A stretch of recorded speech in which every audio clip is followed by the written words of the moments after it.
माँ माँ कहाँ हो? नमस्ते दीदी। नमस्ते भाभी। वो मम्मी जी मार्केट गई हुई हैं, अंदर आइए ना, बैठिए ना। अच्छा, ये भाई के लिए राखी है और उसमें लड्डू हैं। वो दीदी आइए ना, बैठिए ना, मैंने आपके लिए हलवा बनाया है और खीर पूरी बनाई है। खीर तो एकदम स्पेशल बनाई है, सारी मेवा डाल के लिए आपके लिए स्पेशली। आइए ना। नहीं भाभी, मेरी बड़ी भाभी तो 56 प्रकार के भोग बना के रखी होंगी मेरे लिए, हाँ स्पेशली। और घुसते ही कदम रखते ही 2-3 तरीके के जूस तैयार कर लेंगी, नारियल पानी सब कुछ तैयार करके रखी होंगी। उन्हीं के यहाँ खाऊंगी, उन्हीं के यहाँ नाश्ता पानी करूंगी, ठीक है? ठीक है दीदी। अरे दीदी, लौटते हुए विदाई लेके जाइएगा।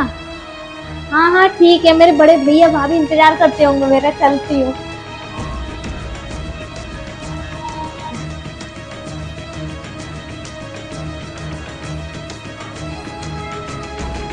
भाभी कहाँ हो?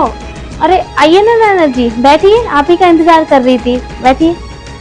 नमस्ते भाभी। आपके लिए 5 किलो की मिठाई का डिब्बा लेके आई हूँ और भाई के लिए सोने की राखी। भाभी क्या क्या बनाया है खाने में? छोटी भाभी बहुत बोल रही थी खाना खा लो, फिर मैंने बोला खीर पूरी तो रोज ही खाती हूँ, भाभी बड़ी भाभी के हाथ के खाऊंगी 56 भोग। मुझे पता है आपने बहुत सारी चीजें बनाई होंगी ना खाने के लिए। मैं हाथ धो के आती हूँ। अरे नहीं नहीं नाना जी, मैंने आपके लिए कुछ नहीं बनाया, इतना टाइम कहाँ है मेरे पास जो आपके लिए 55-56 भोग बनाऊं।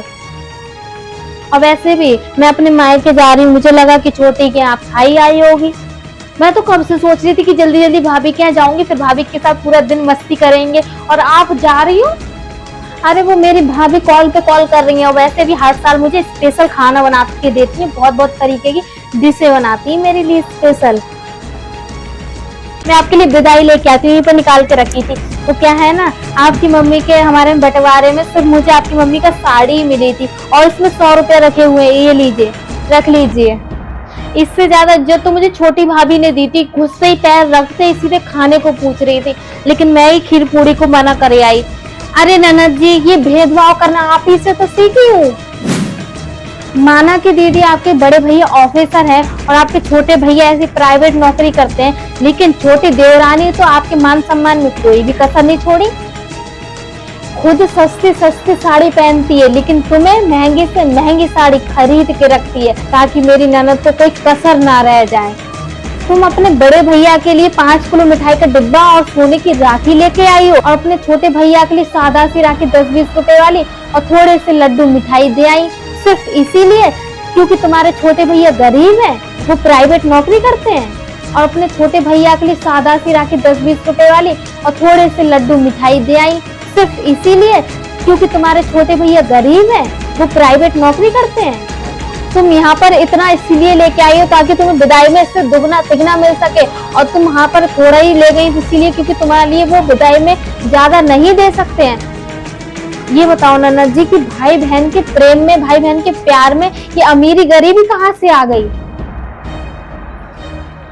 हाँ भाभी, आप शायद ठीक कह रही हो, मुझे ऐसा भेदभाव नहीं करना चाहिए था। पहले मैंने ही भेदभाव करा था बड़ी भाभी और छोटी भाभी में, इसीलिए सजा मुझे मिली है। आइंदा से ऐसी गलती मैं कभी नहीं करूंगी। सॉरी भाभी, मुझे माफ कर दो। मैं भी छोटी भाभी के यहाँ पहले जा रही हूँ, उनसे सॉरी बोलूंगी, उनसे माफी मांगूंगी, फिर ही मैं आपके यहाँ आऊंगी। हाँ ननद जी, बिल्कुल सही, मैं इसीलिए सिर्फ आपको सबक सिखाने की वजह से ये सब कह रही थी। ठीक है, ठीक है। भाभी। हाँ दीदी, अरे आइए ना। अरे भाभी, मुझे बहुत तेज भूख लग रही है, खाना लगा दो ना। हाँ हाँ बिल्कुल, आपके लिए तो बनाया, आइए। सॉरी भाभी, मुझसे बहुत बड़ी गलती हो गई। अरे दीदी, माफी मत मांगिए, मैं आपके प्यार को समझ ही नहीं पाई थी। आप मुझे इतना चाहती थी और मैं इतना भेदभाव करती थी। आइंदा से गलती कभी नहीं होगी भाभी, ऐसे माफी मांग के शर्मिंदा मत कीजिए। बैठिए आप, मैं खाना लगाती हूँ।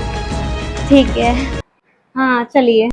दोस्तों, क्या सारी नंदे ऐसी होती हैं, भेदभाव करती हैं? अपनी राय कमेंट में जरूर दीजिएगा।